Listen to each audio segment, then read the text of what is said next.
최근 워크아웃을 신청한 태양건설 사태 등으로 PF 부실 위험이 갈수록 심화되는 가운데 부도건설사가 속출할 수 있다는 우려도 커지고 있습니다. 그렇지 않아도 고금리 고물가에 경기 불안이 심한데 건설업계 전반에 위기감까지 감돌면서 주택시장 분위기도 차갑게 식고 있는데요. 불확실성 탓에 매매 심리도 급격히 얼어붙은 모습입니다. 그야말로 풍전등화처럼 위태로운 현 부동산 시장을 경기권을 중심으로 살펴봤습니다.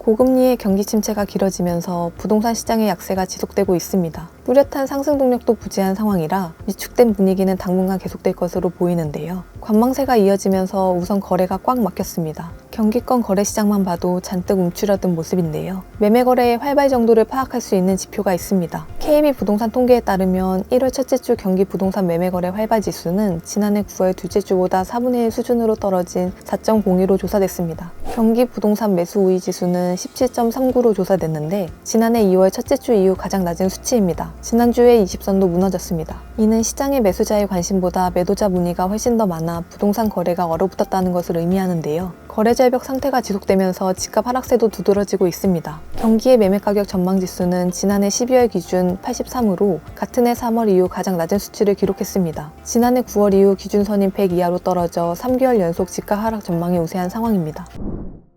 거래시장이 급속도로 냉각된 가운데 경기권은 지역적인 양극화 현상도 심화되고 있습니다. 지역별로 집값 변동률 추이가 갈리는 양상입니다. 크게 남부권과 북부권으로 아파트값 PB가 엇갈리고 있습니다. 우선 경기 북부권 집값은 5% 이상 크게 하락했습니다. 북부권에 속하는 일산 서구와 동두천, 의정부는 8에서 10%가량 큰 폭으로 떨어졌고 광주, 양주, 남양주도 5에서 6%대 하락폭을 보이고 있습니다. 반면 성남 수정구와 과천, 광명에 속한 경기 남부권 집값은 4에서 5%대 상승률을 보이며 침체 속에도 나름 선방하고 있습니다. 강남과 인접한 남부권은 일자리, 교통 등의 메리트로 북부권과 비교해 그나마 집값 회복이 빠른 편인데요. 하지만 이 같은 흐름에도 시장의 대세 상승 사이클이 올해 당장 나오기는 어려워 보입니다. 재작년부터 시작된 조정장이 올해를 지나 내년까지 이어질 가능성이 높기 때문입니다. 조정을 거쳐 반등에 성공해도 큰 폭의 상승이 아닌 하락과 상승을 거치다 어느 정도 시간이 지나야 본격적인 상승장에 진입한다는 게 다수의 관측입니다. 현장에서도 불확실성 지속에 따라 매수 문의가 없다시피 한 데다 거래도 급매물 위주로 간헐적으로 발생하다 보니 하향 조정이 사실상 불가피하다고 이야기합니다.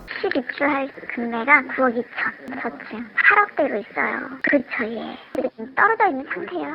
그쵸, 있어요. 있기는 나와 있는 것들은 올해는 이제 많지는 않죠. 요즘 매매보다는 이제 전월세를 많이 보시는데 사실 집값 급락세가 멈춘다 해도 고금리 부담을 덜어내지 못하면 경기 불안이 계속 이어질 수밖에 없습니다. 일단 최근 한국은행이 기준금리를 현 3.5%로 동결한 만큼 적어도 6개월 이상은 금리 인하가 쉽지 않을 것이란 관측이 나오는데요. 이처럼 금리 인하 여부가 불투명한 데다 대출 규제 강화, 공사비 상승, 총선 영향, 부동산 PF 위기에 따른 공급 부족 우려 등 약세가 지속될 수밖에 없는 악재들만 산적해 있습니다. 한동안은 집값이 제자리 걸음이거나 하락세를 벗어나기 어렵다는 이야기입니다. 상승 전환의 여지가 보이지 않는 가운데 부동산 시장은 현재의 관망세를 당분간 유지할 전망입니다.